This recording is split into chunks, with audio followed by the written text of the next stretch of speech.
Welcome, everyone, back to the Hilton Head Sharks Central. I'm Max Arraj here with the head coaches, the head coach and coaching staff of the Hilton Head Sharks semi-pro football team, Daryle Mitchell and Ronnie Coolbaugh. Guys, thanks for coming back onto the show. Great day for you guys yesterday, 43 to nothing over the Carolina Wolves. Just a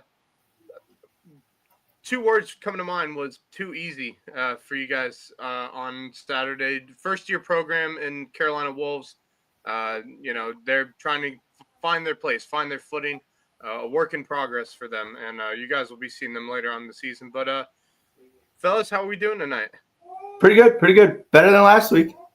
Yeah, absolutely. Still a lot to work on, though. You can still tell it's early in the season, so we're not satisfied, but we're definitely happy.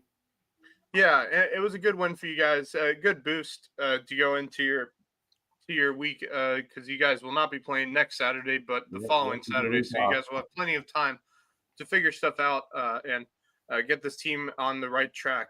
But it looks like you guys are on your way there, especially from what I saw yesterday as I was there at Hilton Head High School watching you guys take on the Carolina Wolves. Like I said, first year program in the Carolina Wolves. You two both know what that's like to work with first year programs. You guys understand how that goes. Yeah. Hats off to them too. That's quite a travel for them. So the fact that they were able to get a bus, they were able to secure a bus. A lot of teams are like, listen, hey, you're on your own trying to get there. First year program, especially. So definitely hats off to their owner and the players and coaching staff for sure. Yeah, absolutely. Good game for you guys. You went in at halftime with a 19-0 lead. And then you poured it on in the second half, just pulling away with ease. A couple plays where you guys ran on offense. I think there was a running play. I can't remember who it was that ran that ball. Hole opened up the size of Texas. Just absolutely. On the jet sweep? Yeah, on that jet sweep. Wide open. Myron he just ran without ease. No one touched him, and so but it's a good sign to see you guys on the winning track. So give me your guys' thoughts on how y'all felt throughout that game. You want to go first? Yeah, going into it, we emphasized with the team we have to start fast, but especially how things started the previous week. We wanted to get a fast start, and of course, we fumbled the opening kickoff, and then we get the ball back on offense and we don't execute in the red zone, so we're like, okay, here we go again. Penalties. Right. So it definitely wasn't the start that we planned. But once we started to settle in, once we started to get in the rhythm, we felt like we went in feeling like, we were a better team, we were a more athletic team. And we felt like once we settled in, that started to show. So we were pleased about how we were able to rein it in, and kind of get back focused and get on rhythm. And that's what showed throughout the game. Yeah, and Ronnie, being the head coach, I know you have to overlook everything and make sure everything is good and ready to go. Just talk with me the game plan you guys had coming into this game and how it all worked out for you guys. Well, it went according to the game plan after we had our little spat in the first quarter. We like Daryle said, we started pretty slow. Penalties, like we were just doing everything to hurt ourselves again, but we got all out of our system a lot earlier than the first game. And then we settled in. We were able to start making adjustments. And then came, the defense was on the field so much that we had to keep rotating guys just to keep, guys fresher. So they were moving the ball a little bit because I think we had the defense on the field for so long. But as far as what we were wanting to do, we were able to do it on both sides of the ball. The offense didn't get the ball as much, so they couldn't maybe do everything they wanted to do. But once we got it going and we got them figured out, it went according to plan. You don't want to harp on them too much too early. You know what I mean? Because it is a long game and everything. But we got it. We got receivers to the outsides. Yeah, and as we watch the highlights, big gap and room to run for the running back. It's going to be so that was our opening play. That was the first we just ran a gap scheme. We pulled the backside tackle, and we had the fullback leading, and it was just the hole opened up, and it was a great play. This next play here, just a toss sweep to the outside. We got the edge sealed and just wide open space. So, these are our first couple of plays. And we went into the game. We wanted to establish the run. We threw it well the week before, but we said, hey, we got to get our running game going. So we usually script our first 10 plays, and I think 8 out of the 10 were runs. So we wanted to be physical and get the run game going early. Talk with me about you guys getting the opportunity to play on such a great field like Hilton Head High School. I mean, what an opportunity to get to play on a field as nice as that, as we watched a devastating mistake for you guys.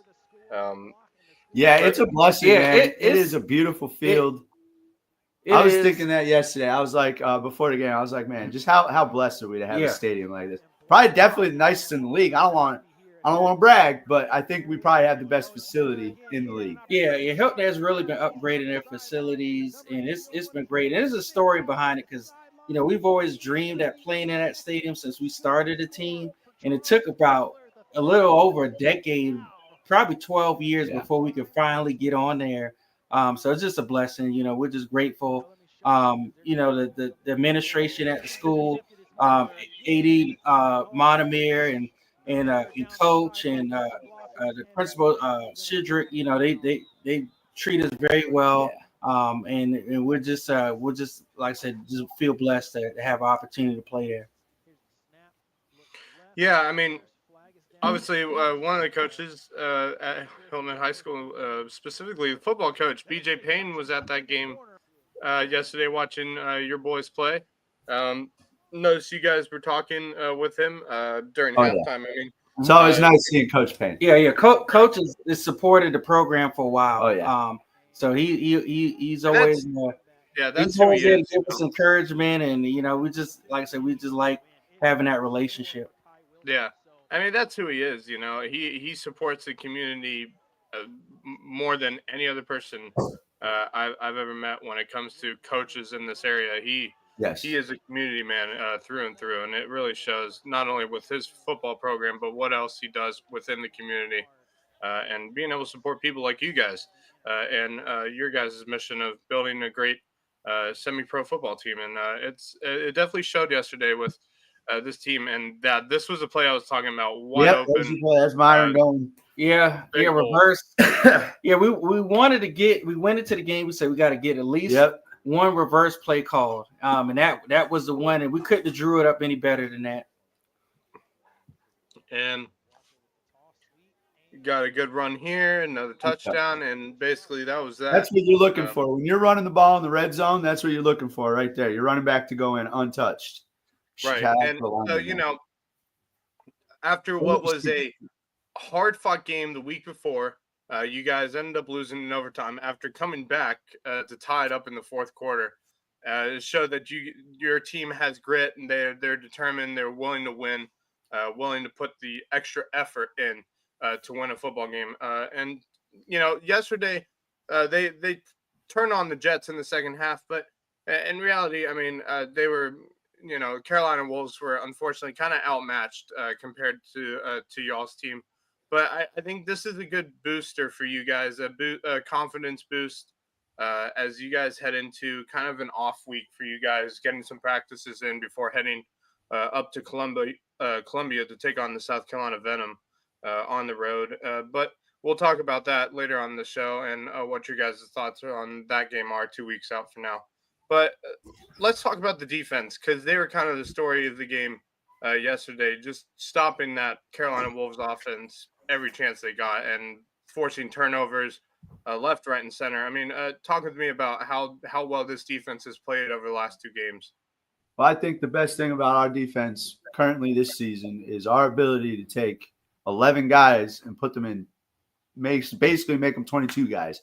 If you notice, we had a lot of guys that played multiple positions, but were on the field that whole time. You know what I mean? So, and being able to have a bench that could come in and relieve those guys too. I think it makes our ability to be aggressive on defense better because we have fresher guys.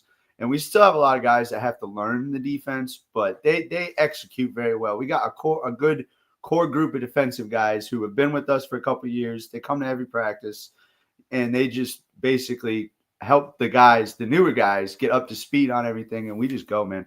I try to make it as fun as I could. We send blitz, we send pressure from all different angles, multiple pressures. We've been mixing our coverages up a little bit more this year, and it's working out so far. And we just want to stay a step ahead of offenses. That's what we're trying to do. We're trying to do things to dictate what positions are we going to put the offense in. And this group here is really understanding of that. They see the bigger picture. In the Broncos game, our preseason game, some of them were like, "You're going to play me where?" And I'm like, "Yeah, just trust me.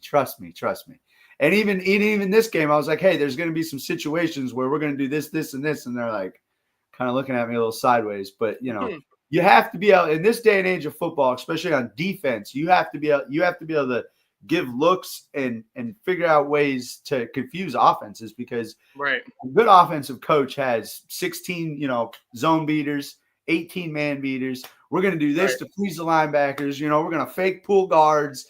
They do all this crazy stuff. So we have to, as defensive coaches, we got to be able to do that too. We got to be able to get in different looks. We got to be able to manipulate how we play certain coverages, how we use our guys. And I focused really hard this offseason on trying to figure out how we could use our main guys who are super athletic to put them in positions to win, especially because, well, I'm not going to give away all our secrets, but good teams can figure out certain things about our defense. And so trying to figure out how to make that harder to figure out is the key this year.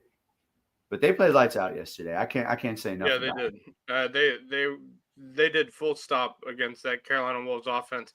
And they were able at times to confuse that Carolina Wolves offense as well. And it really showed, especially in that second half. Daryle, let's talk about you, man. You not only are a coach, but you also are on the field as well as a player. Talk to me how you're able to be the best, incorporate both things into the game, and be able to coach while on the field. Yeah, talk with me about that. Yeah. Well, it's been made a lot easier getting Coach Jay in, and then we in practice. Ronnie he wanted to have a policy where everyone would coach every position in both sides of the ball. So during the week, especially in practice, I'm doing more coaching, but in the game, I'm more of a player, and I'll just kind of put my input here and there. And that makes it a lot easier to be able to separate the two.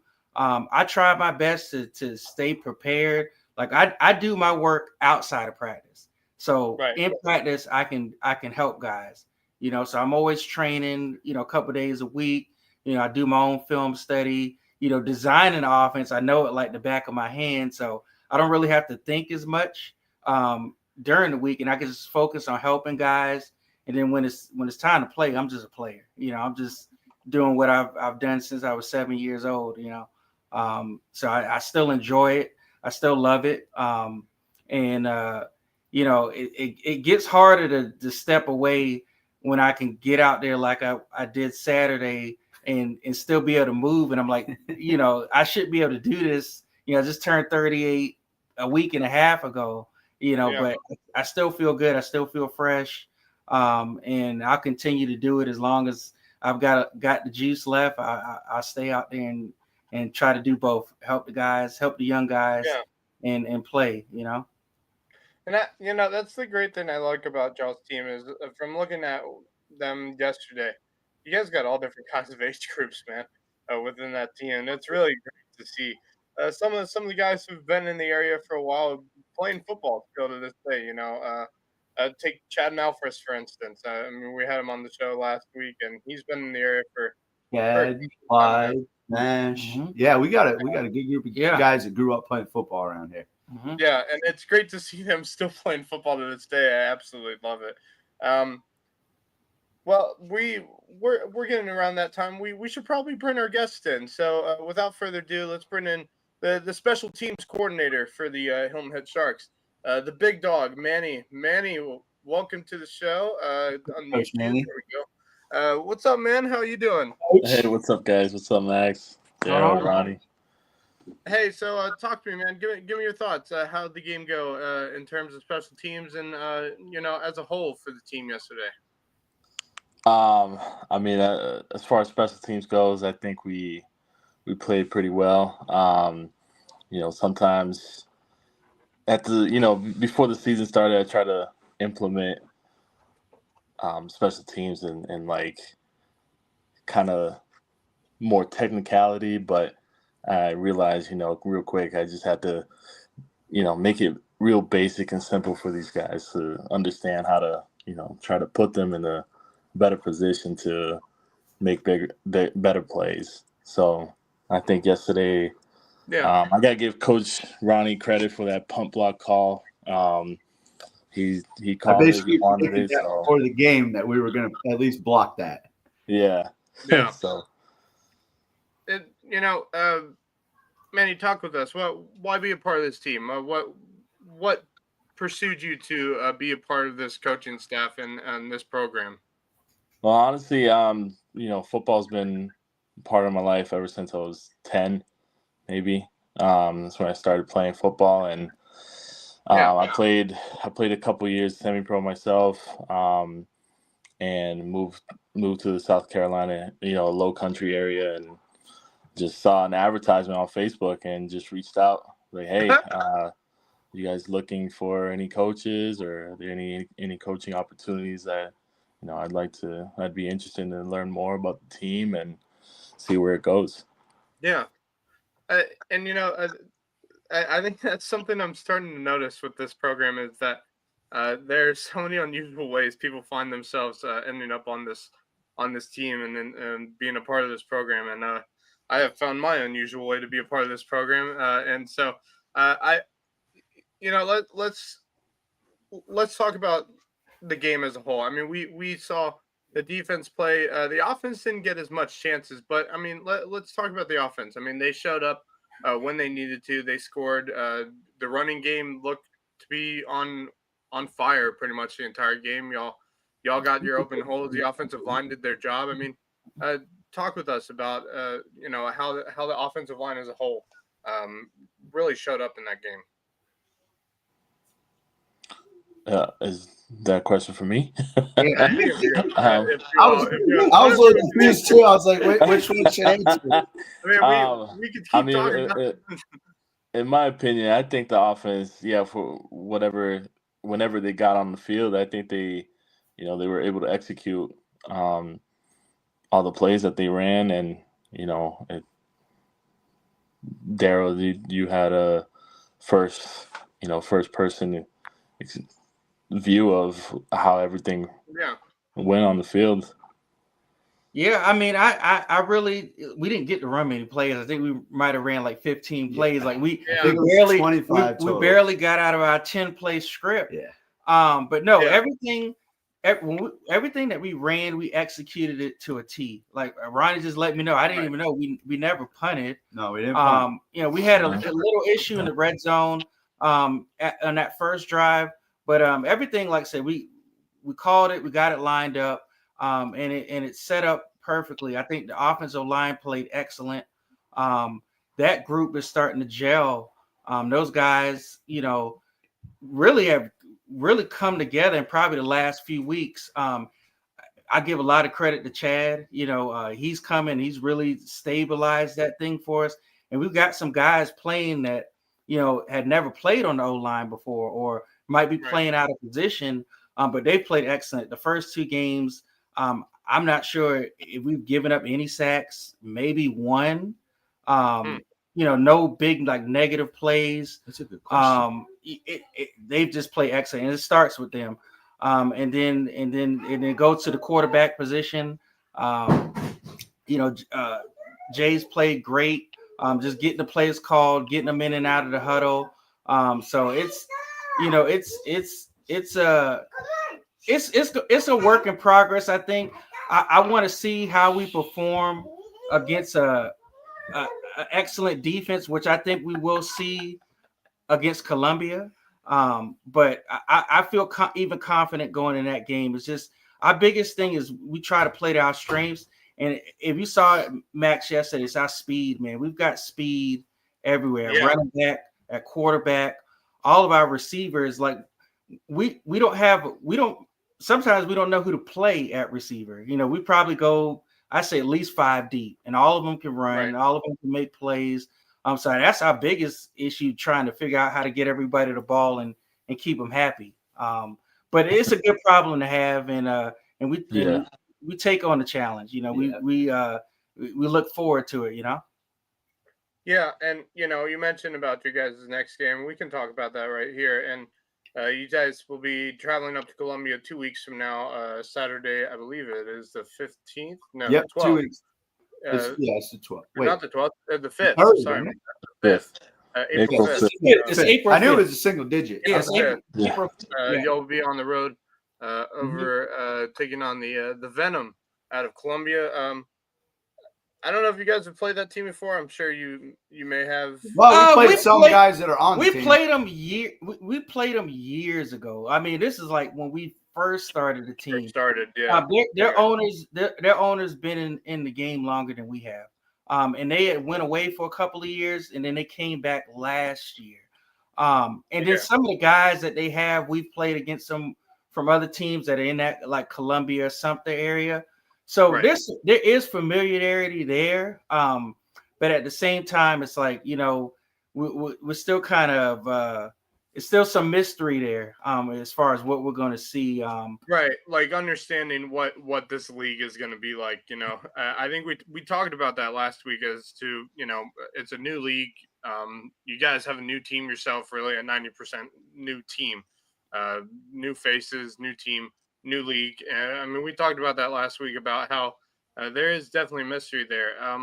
So obviously you guys will get film on that team, hopefully, and be able to obtain film. We're hoping. Yeah. Hopefully we're going to go 3 weeks in a row in a mystery, but we'll understand what that is. Let's talk about stuff that needs to be worked on as a team. What are the biggest things to work on in the next 2 weeks to get you guys ready for your next game? Well, since we got Coach Manny in here, we'll let him go. On the special teams side, I would say just buttoning, tighten it up on the field goal. We're still not 100% there. We got the kicker. We just got to get everything else around them. Yeah. The important thing is we have a long snapper, we have a holder, we have a kicker. Now we just got to figure out the timing. It's all. You got to have one of the better kickers in this league. I mean, that dude's got a boot. I watched him kicking some field goals during halftime, getting ready for the second half, and my God, I watched it and I was like, the fact that he's not like playing at some college right now is beyond me. The dude's got an absolute boot. Yeah. Well, I'm sure Justin's familiar with him. He was a hell of a kicker at May River. I think he was all region. So he shocked me. I watched him during halftime. I was like, the fact that this kid's not playing, at a higher level of football right now is beyond me. Because God, can he kick the football? And one of the big things I like to highlight too, though, is his ability to kick other than just far. I think Coach Manny, how many different kicks did he use for kickoff yesterday? About 3 or 4. He had a touchback on a squib kick. He kicked so hard down the middle of the field, nobody touched it. And I think when you're looking at kickers, right, the good kickers all can kick touchbacks. They all can kick field goals, right? The great kickers could kick field goals. They could kick touchbacks, but they could also put the ball in positions to where we could maybe get a turnover from it, or where we could control field position with the way we use the kicker. And that's the one thing I think it's key that he possesses is we're not just kicking it and hoping that it goes to, in the end zone. We're not just kicking it and hoping we cover it. We're able to do things on our kickoff team to manipulate if we want the ball back or not. And we had opportunities yesterday. We had 3 opportunities to get the ball back. So I think that's a very key thing to have is a guy that can do more than just the field goals and touchbacks. Right. Yeah, he's got a good touch on the ball. He's got finesse. I mean, he's not the world's best kicker, but there's a lot of good things that he does, and there's a lot that he can learn still and grow on. Yeah, and I did get to see the different kind of kickoffs y'all used yesterday, and they were all pretty close to being effective too. I think y'all are definitely there. I mean, obviously that might be something to work on over the next 2 weeks as well, as being able to tighten that up as well. I'm Yep. sure. And like You what want to go? else other than the field goals and Cover the offense, you want me to Yeah, cover? kickoff? I What is going to be the thing that y'all need to work on most in terms of special teams, Manny? I would say just execution. Just you know, the attendance. Making sure the guys stay consistent, and just understanding more of what special teams does during the game. As you can Right. see, on Saturday we scored 2 touchdowns on the punt block and the punt return. So those 2 scores are huge in close games, and they can make a difference and change the momentum at any point. Yeah. So, outside of special teams, what Coach Coolbaugh, Daryle, what is something that's going to need to be done on both defense and offensive in terms of cleaning stuff up on both sides of the ball? What are some of the things that are going to need to be worked on over the next 2 weeks? As far as offense, it's just executing in situational football. That's going to be the main thing. The red zone flub we had to start the game, it can't happen against a team like Columbia. I think that'd just be too good. So it's just something we got to clean up in practice, and just kind of, we want to get a secure practice, a package of plays that we feel confident in, that we can just rip them off, get them from the sideline in the huddle, and just go out and execute it. So that's the biggest thing for us offensively. And we'll probably need to get some more I expect to see a lot of blitz. We struggled with that a little bit the first game, and I'm pretty sure Columbia knows that. So we've got to get our blitz beaters tooled up as well. But if we can get those things done, I'm very confident about what we can do going into that game. Expectations on y'all's game 2 Saturdays out from now. What do y'all expect to see out of the Venom, and what do you expect to see out of your own team going into that game on the 5th? I think we're going to probably expect a higher level of football than we've seen the first 2 weeks. But I also don't think we're going to see anything that we haven't seen yet. Teams attack us pretty much.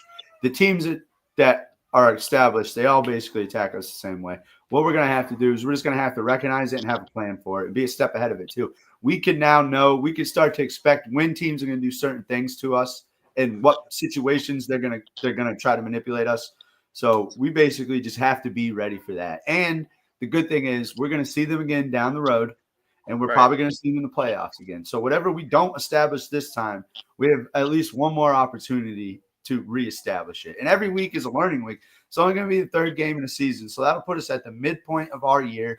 Generally around the midpoint, you want to understand, you want to have both offense and defense to have identity, and you want to have the team to have an identity by the midway to the point of the season. So that's our expectations. I want us to have an identity by the end of that game. And then the rest of the season, establish ourselves. Right, exactly. And the obviously you guys lost by 2 to the Ren Colts. What was it, a week ago or so? A week or 2 ago.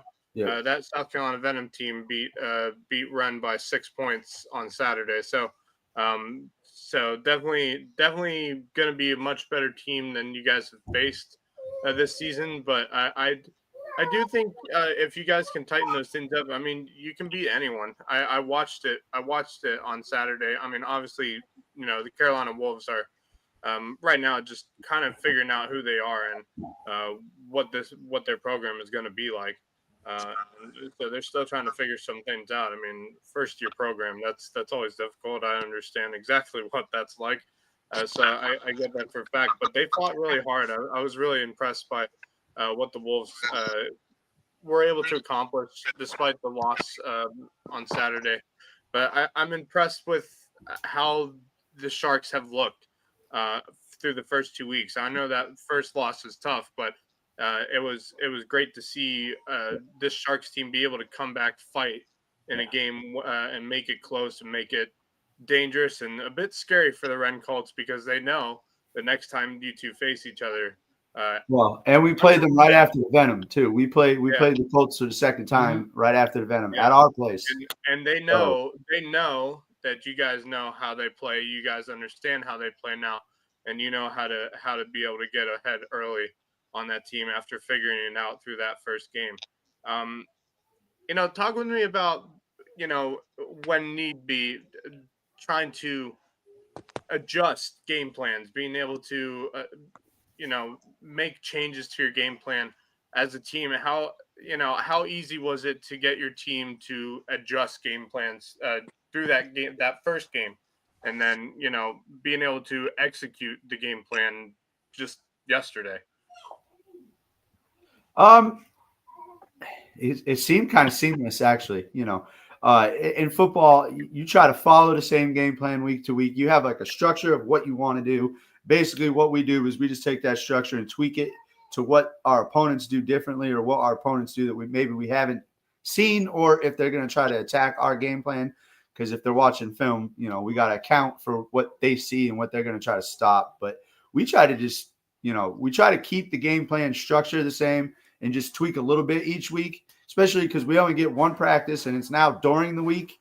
So it's harder to get guys. Everybody's got work. So it's just harder to get guys together. So we're just trying. We have a core set of plays. We have our base plays, and we just try to figure out how we could add those, or how we need to tweak a play maybe here or there. But we try to keep everything basically formatted the same way. Try to make it easy. And it's preparation as well. Like offensively, we always run a template script, and we always set it up to where it's different formations, different looks, so we can see how the defense is going to react.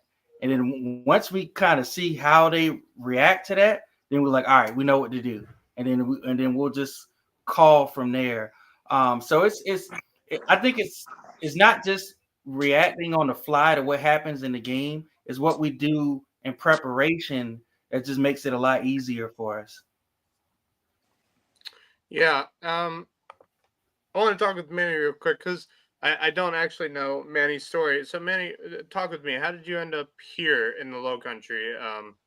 And talk with me about that. Like, tell me your story so I can understand more about you. Like football background, or just give me your football background and how you ended up here. Sure. So I started playing Pop Warner Little League football up north in Massachusetts. Okay. Started at the age of 10, and ever since then just kept on playing. I played middle school, played high school. I actually played high school football down in Florida, Fort Lauderdale High School. So it was it was very competitive. We all know down south is football is everybody's. Yeah. Yeah. Definitely. And then going into college, I didn't have a high recruitment level, but I ended up walking on as a long snapper at UMass. And that was when they were still in the part of the FCS division, so 1AA. Oh, yeah. Okay. Yeah. But that was that was a fun time. It was a great experience. Got to see Victor Cruz play when he was out there. A couple other guys that made it to the league. It was just being part of that program was really, really incredible. And then, after college, I got into semi-pro. I learned about a semi-pro team up north in Massachusetts as well, and just joined them. Played for 2 years. Unfortunately, the second year, I got tackled in the backfield, blew out my knee. So that was kind of like the ending point of my playing career, and got into coaching. Started coaching high school. I was up north in Massachusetts, coached high school for about 5 years up there, and then I, lived in Florida again and coached 1 year at a high school over in Tampa, and eventually I found my way here, South Carolina, and now I'm coaching with the Sharks, and just wanted to keep coaching, wanted to continue being a part of the game. There's we all love this game. You know, if Right. you don't love the game, you just don't really care for it. You don't want to be a part of it no more. So, but that passion still burns inside of me, and then so I just want to keep going at it. Yeah, that's awesome. You make a really good point. Like we love this game. I mean, that's why we're doing this show. That's why we decided to put together this show, is because not only do we love being a part of the game, we love talking about it and talking about the teams that we coach, talk about the teams that we support. Being able to do this show is highlighting these incredible young men who are, continuing to play the game they love, and do it for the fun of it. They can be competitive and stuff, but they're doing it because they love it and it's fun and it's exciting. And not many people get to do that anymore. And so to have these young men get the opportunity to uh, take part in something as special as this is really fun. And I think that's part of why we decided to do this show, is to talk about those fun times and be able to talk about a team that unfortunately not many people know about actually exist. And I think that's the other reason why we do this show, is to show people that, hey, we have a semi-pro football team based on Hilton Head that are playing during the spring almost every week during March and April, and so on. And so I love getting to hear stories about people and how their journey came to be how they got here, and how they are where they are. And I'm sure one day we'll talk with both Daryle and Ronnie on their stories, but we're about to run out of time here. So guys, give me your thoughts on now the upcoming game. Give me your thoughts on what you guys predict in terms of your team's performance 2 Saturdays out from now. Yeah. Well, let me start out by saying also, speaking on what you said about us playing at home games, if anybody wants to volunteer or come out and help, put on a halftime show, or we need a DJ, any volunteers, anybody that wants to come be a part of the program, please reach out to us. Hey, We're well, definitely looking to make the game day thing an experience. Well, I know for a fact you guys need a PA announcer, and you're looking at one right in front of you. So, well, there you I'll go. be more than You happy to got help the you job. out. But like you said, I mean, this team could use all the help they can get to keep this program going, because it is a special program and is a program that really matters to the community, whether people realize it or not. Yeah. So let's talk about that game 2 Saturdays out from now on the 5th against probably the best team in the league right now in the South Carolina Venom. They're coming in, I believe, 2-0. So they're a very dangerous team. They're very good at what they're doing. Apparently, they got experience on the team. So this team won 62-0 over that same Carolina Wolves team a couple weeks back. So they obviously know how to play the game of football. So tell me your guys' predictions on how your team will perform coming into that game on the 5th. First and foremost, we can't beat ourselves. We're not going to shoot ourselves in the foot anymore. That's the first thing. And then second of all, we need to start on them early, and we need to keep the pressure on them. We need to be after them from start to finish, and we need to adjust to what they're doing and what we could expect them to do. I think if we do those couple things, I think we'll be all right. Yeah. Just starting fast is going to be the key.